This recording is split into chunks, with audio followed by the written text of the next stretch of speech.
మీ పిల్లలకు cold, cough and pneumonias చాలా కామన్గా అటాక్ అవుతున్నాయా? అయితే ఈ వీడియో మీకోసం. హలో ఎవ్రీవన్, నేను మీ డాక్టర్ ప్రణీత్ రెడ్డి. ఇవి రాకుండా నేను 6 టిప్స్ చెప్తాను. అందులో 5th అండ్ 6th టిప్ అనేవి చాలా ఇంపార్టెంట్. సో వీడియో ఎండ్ వరకు చూడండి. పిల్లలకు మంచి న్యూట్రిషన్ ప్రొవైడ్ చేయాలి. అలానే పిల్లల చేతులు, వాళ్ళు ఆడుకునే టాయ్స్ అండ్ మన ఇంట్లో ఫ్లోర్స్ చాలా నీట్గా పెట్టుకోవాలి. Sugar products like chocolate, biscuits and ice creams, అలానే chips, road side junk food, వీటిని మ్యాక్సిమం అవాయిడ్ చేయాలి. వీటి వల్ల ఇమ్యూనిటీ తగ్గి పిల్లలు తరచుగా ఇన్ఫెక్షన్ బారిన పడుతూ ఉంటారు. సిగరెట్ స్మోక్ వల్ల ఎదిగే పిల్లల ఊపిరితిత్తులు చాలా ఎఫెక్ట్ అవుతాయి.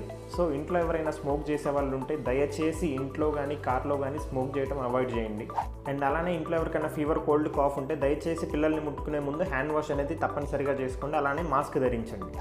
6 నెలల వయసు వచ్చే వరకు మీ పిల్లలకి కేవలం తల్లిపాలు ఇచ్చేలా చూడండి.